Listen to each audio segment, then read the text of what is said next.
Why is the PLA Air Force still using the Russian-made R77 medium-range projectile at a time when domestic missile technology is advancing by leaps and bounds? Behind this seemingly contradictory phenomenon, it reflects a period of technological transmutation and strategic wisdom spanning 3 decades in the process of equipment modernization of the People's Air Force. From the difficult years, when J-7 fighters mounted PL-2 fighting bombs, to the new era, when J-20 soars into the sky with PL-15. How does China's Air Force equipment system realize the historic leap from comprehensive introduction to independent innovation? Russian-made ammunition in the modernization of the sequence of equipment and play a special role. In the 1990s, when the roar of the first batch of Su-27 fighters broke through the sky of North China, the People's Air Force for the first time touched the contours of modern air warfare. These Steel Eagles from the north not only brought advanced flight platforms, more supporting the introduction of the R-27 semi-active medium-range rounds, so that Chinese pilots for the first time have the ability to over-the-horizon combat. At that time,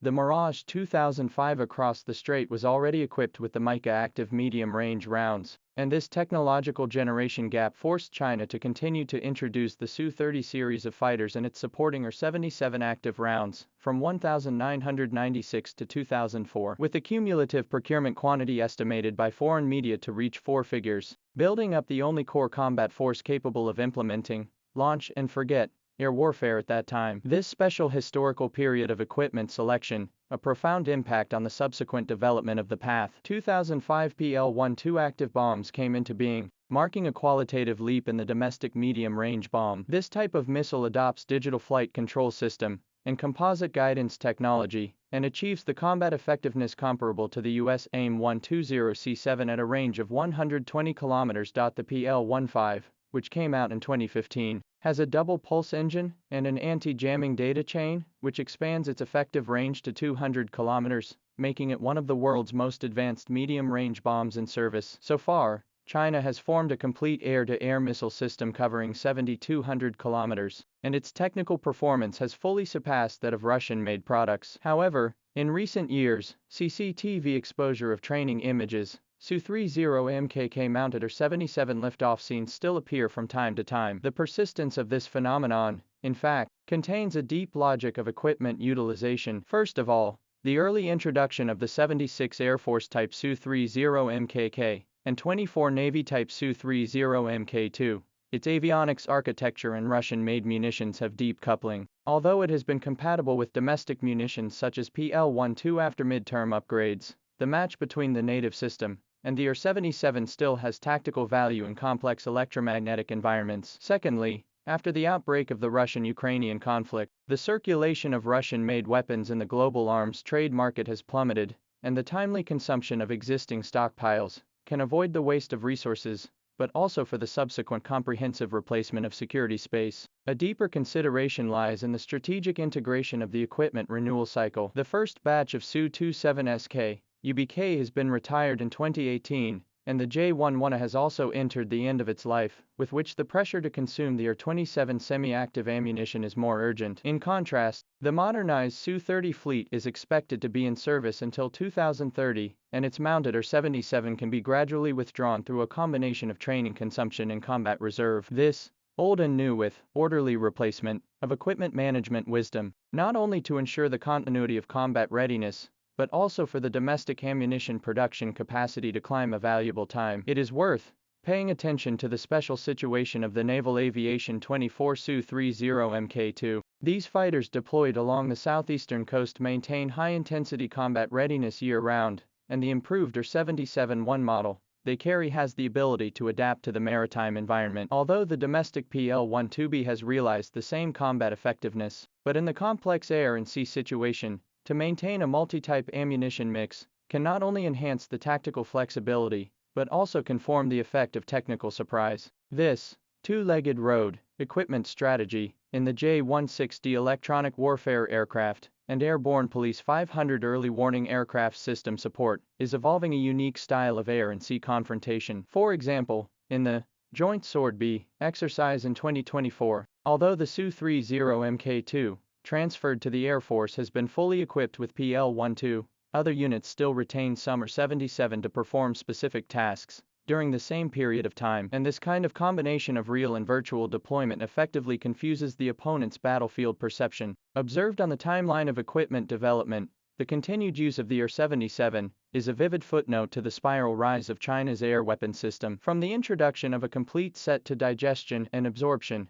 from independent innovation to reverse export, the People's Air Force has completed the half-century journey of developed countries in 30 years. Now, PL-15E debut in the Middle East Defense Exhibition, PL-17 ultra-long-range missile stunning Zhuhai Airshow, marking China's air-to-air missiles have been transformed from a follower to a leader. The role of the current Russian-made munitions is changing from the main equipment to transition bridge, and will eventually, with the Su-30 fleet of curtain call, complete its historical mission. On a technical level, the coexistence of the R-77 and domestically produced missiles also reveals the micro-mechanism of equipment iteration. Although the Su-30 MKK's and 001VE radar and the R-77's 9B1348E guidehead have lagged behind the domestically produced active, phased array radar system, the L-band signaling characteristics they employ differ from those of the West's dominant X-band, and are still of tactical value in electronic countermeasures in specific frequency bands. In addition, the Russian-made missile's grill wing design increases drag and effects range, but gives it a stronger maneuvering overload capability, a characteristic that complements the PL-10E in close-range engagements. The creative use of this technological heritage reflects the pragmatic spirit of the Chinese Air Force to make the best use of what is available. From the observation of the logistics support system, the gradual withdrawal of Russian-made munitions is exactly the epitome of the localization of substitution. In the early days, in order to maintain the Su-30 fleet, China had to set up an independent Russian ammunition storage, testing and maintenance system. With the breakthrough of domestic missile compatibility project, the original dispersed security resources are gradually integrated into the Army's generalized security network. This, from division to integration, of the transformation has greatly enhanced the effectiveness of the use of equipment. The process of consuming the R-77 stockpile is essentially a gradual reform of the existing security system, which not only avoids wasting resources, but also reserves a buffer period for the comprehensive transformation. The Russian-Ukrainian conflict has provided a deep insight into China's ammunition strategy. The lessons learned from the Russian army's over-reliance on